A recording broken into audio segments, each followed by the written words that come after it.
எவ்வளோ அழகா ரோஸ்ட் ஆகி வந்திருக்கு பாருங்க. நம்மளுடைய லெக் தந்தூரி சூப்பரா வந்திருக்கு. டெம்ட் ஆகுது சாப்பிட்றதுக்கு. இந்த தந்தூரி லெக்கை எப்படி பண்ணலான்னு பார்க்கலாம் வாங்க. Hello friends, welcome to Radhima kitchen.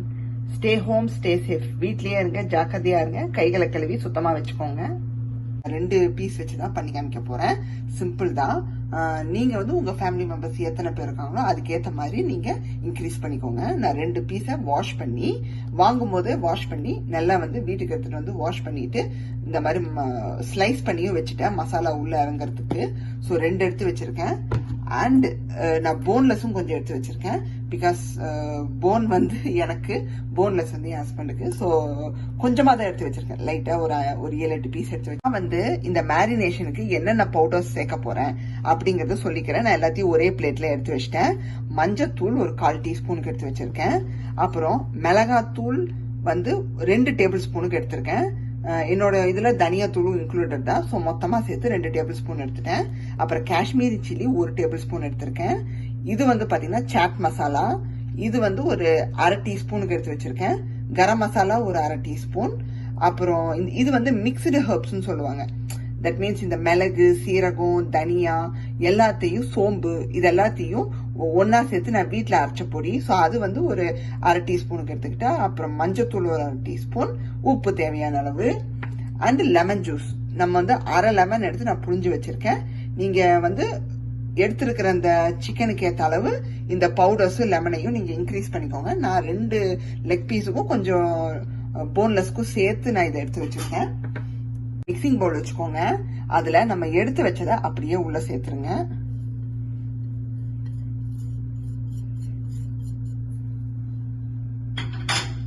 இது கூட லெமனை சேர்த்துருங்க. இதை ஃபர்ஸ்ட் பேஸ்டா நம்ம கன்வெர்ட் பண்ணிக்கலாம். இந்த கன்சிஸ்டன்சி கரைச்சி வச்சுக்கோங்க. இப்போ இதுல இருந்து இன்னொன்னு சொல்லிக்கிறேன். இதை கரைச்சதுக்கு அப்புறம் நாக்குல வச்சு டேஸ்ட் பார்த்துக்கோங்க. உப்பு, காரம், புளிப்பு எல்லாம் கரெக்டா இருக்கான்னு. ஏன்னா அதுக்கப்புறம் மேரினேஷன் பண்ணுங்க. இப்போ நான் என்ன பண்ண போறேன்னா, இதுல இருந்து கொஞ்சத்தை எடுத்து நான் இந்த போன்லெஸ்க்கு கொஞ்சம் எடுத்து போட்டுற போறேன். அதுக்கப்புறம் லெக்குக்கு அப்படியே நம்ம யூஸ் பண்ணிக்கலாம். ஜஸ்ட் போன்லெஸ்க்கு இப்படி பரட்டி வச்சிருங்க. நீங்க மாவு கீவி எதுவும் சேர்க்க வேணாம். அண்ட் நிறைய பேர் கொஞ்சம் எண்ணெய் சேர்ப்பாங்க. அது கூட தேவையில்லை. ஏன்னா நம்ம கிரில் பண்ணி எடுக்கும்போது பட்டர் கொஞ்சம் சேர்த்துப்போம். அதனால எண்ணெய் தேவையில்லை. இப்ப இத பண்ணி வச்சாச்சு. இது போலவே நம்ம அந்த போனுக்கும் பண்ணி வச்சிடலாம். லெக்க உள்ள சேர்த்துருங்க. ஃபர்ஸ்ட் ஒரு லெக்க சேர்த்து நல்லா கலந்து விட்டுக்கலாம். மேரினேட் பண்ணியாச்சுங்க. பண்ணதுக்கு அப்புறமா இந்த மாதிரி ஒரு கிளிங் ரேப்போ அல்லது நீங்க ஏதாவது தட்டு வச்சிருந்தீங்கன்னா மூடி வச்சிருங்க. ஒரு 1/2 ஹவர்ல இருந்து 1 ஹவர் வரைக்கும் நல்லா இதை ஊற விட்டுருங்க. எந்த அளவுக்கு ஊறுதோ அப்பதான் உங்களுக்கு இந்த ரோஸ்ட் நல்ல ஒரு டேஸ்ட் கொடுக்கும். நான் சிக்கனை இந்த மாதிரி ஒரு ஓவன்ல வைக்கக்கூடிய பிளேட்ல எடுத்து வச்சுட்டேன். ஒரு அலுமினியம் ஃபாயில் விரிச்சு அது மேல வச்சுட்டேன். அப்புறம் போன்லெஸ் சிக்கனையும் பக்கத்துல பிளேஸ் பண்ணிட்டேன். இப்போ ஓவன்ல 350 டிகிரிஸ்க்கு ப்ரீ ஹீட் பண்ணி வச்சுக்கோங்க. ஒரு 10 நிமிஷத்துக்கு ப்ரீ ஹீட் ஆனதும் அதுல இந்த பிளேட்டை தூக்கி உள்ள வச்சிடலாம். ஒரு 30 நிமிஷத்துக்கு நல்லா ரோஸ்ட் ஆகி வரட்டும். இன் பிட்வீன் ஒரு 15 நிமிஷத்துக்கு ஒரு தடவை நீங்க என்ன பண்ணுங்க, இந்த பட்டர் இருக்கு இல்லையா, அதை மெல்ட் பண்ணி இது மேல கொஞ்சம் நடுவுல அப்ளை பண்ணி விட போறோம். பாத்தீங்கன்னா இதுலதான் அந்த டைமை செட் பண்ணி வச்சிருக்கேன். ஒரு 30 ல இருந்து 35 கிட்ட வச்சிருக்கேன். பாத்தீங்கன்னா நான் ஓவன்ல இருந்து வெளியே எடுத்திருக்கேன். ஏன்னா இந்த பட்டரை ஃபுல்லா ஸ்ப்ரெட் பண்றதுக்கு. பிகாஸ் உள்ளேயே வச்சு என்னால பண்ண முடியல. நம்ம திரும்பவும் உள்ள வச்சுக்கலாங்க. ஃபர்ஸ்ட் நீங்க இந்த பேஸ் சைட்ல கொஞ்சம் அப்ளை பண்ணி விட்டுக்கலாம். ஃபிட் பண்ணாதீங்க, ரொம்ப சூடா இருக்கும். வாவ், ஆனா இன்னும் கொஞ்சம் ஆகணும்னு நினைக்கிறேன். நல்ல ஒரு ஜூஸியாவே தெரியும். ஆனா நீங்க திருப்பி திருப்பி விட்டாதான் ரொம்ப நல்லா இருக்கும். திருப்பி விட்டுட்டு மறுபடியும் ஃபுல்லா பட்டர் அப்ளை பண்ணியாச்சு. இப்போ ஓவன் உள்ளார வச்சிடலாம்.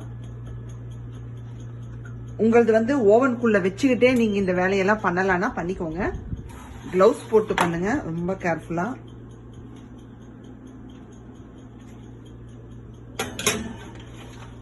பாத்தீங்கன்னா போன்லெஸ் குயிக்கா ரெடி ஆயிடுச்சு. ஏன்னா நல்லா அழகா ரோஸ்ட் ஆகி வந்துருச்சு. அதே போன் பாத்தீங்கன்னா இன்னும் கொஞ்சம் எனக்கு நல்லா ரோஸ்ட் ஆகணும்னு சொல்லிட்டு திரும்பவும் ஒரு 15 மினிட்ஸ் வச்சிருக்கேன். நான் சூப்பரா சர்வ் பண்ணியாச்சுங்க. நம்மளுடைய தந்தூரி லெக்க நல்லா ரோஸ்ட் ஆகி வந்துருச்சு. எனக்கு கொஞ்சம் டைம் அதிகமாவே எடுத்துருச்சு. ஸோ எக்ஸ்ட்ரா கூட நான் ஒரு 15 மினிட்ஸ் வச்சு எடுத்தேன். ஸோ சூப்பரா ரோஸ்ட் ஆகி வந்திருக்கு. நல்லா நான் அந்த போன்லெஸ் டேஸ்ட் பண்ணி பார்த்தேங்க. நல்லா ஸ்பைசியா சூப்பரா மசாலா எல்லாம் இறங்கி நல்லா வந்திருக்கு. ஸோ இந்த ரெசிபியை பார்த்துருப்பீங்க. நீங்களும் இதே மாதிரி வீட்டில் பண்ணி பாருங்க. இந்த வீடியோ பிடிச்சிருக்கும். லைக் பண்ணுங்க, ஷேர் பண்ணுங்க. சப்ஸ்கிரைப் பண்ணாதவங்க ராதிமா கிச்சனை சப்ஸ்கிரைப் பண்ணிருங்க. பக்கத்தில் இருக்கிற பெல் ஐக்கானையும் கிளிக் பண்ணிருங்க.